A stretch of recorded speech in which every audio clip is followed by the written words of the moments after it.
All right, so you're going to be looking at the petals and comparing one petal to the petal that is neighbor to it. So you're looking at one petal to another.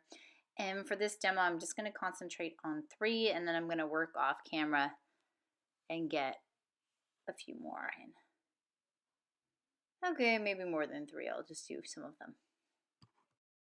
So in some ways, this flower is the hardest. You really have to look at the values and try and figure out where the ombre is, because there is kind of an ombre there. It's towards the base where it's connected to the stem. It's a little bit darker, and then it fades out towards the tip, although that's not always going to be true. So you're going to have to really look at it and compare. It's also important that you step back and evaluate the whole picture overall. And you're looking at it in terms of value hierarchy. Where are the darkest darks? Where are the next darkest darks? Where are the midtones? Where are the highlights?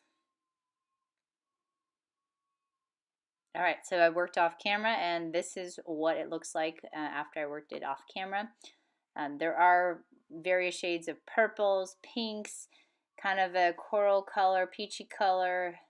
So there's a variety there, even some oranges in there. So now we're going to be working on the reflection and the water and the lily pad itself. So I'm working on the darks that are in the water first. I think I took ultramarine and a little bit of brown to get that, maybe a tiny bit of magenta as well. And that is the reflection or shadow cast in the water. All right, so now we're going to work on the actual water itself. So that's ultramarine blue. There's a tiny bit of green in there and a little bit of white as well. And of course, it's going to look pretty thin the first pass. You want to go ahead and layer it up more than one time. At least three is a good choice. All right, and then it kind of lightens as it goes up towards the top. It turns more like a lavender, a tint of lavender. So it's still blue, but it tints up a little bit. So it is an ombre lighter at the top, and as it goes down, it gets a little bit darker.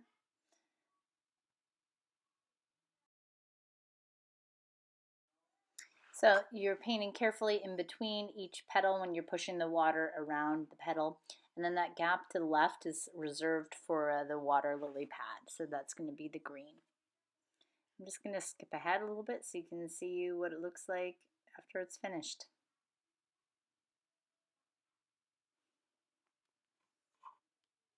Okay, that's it.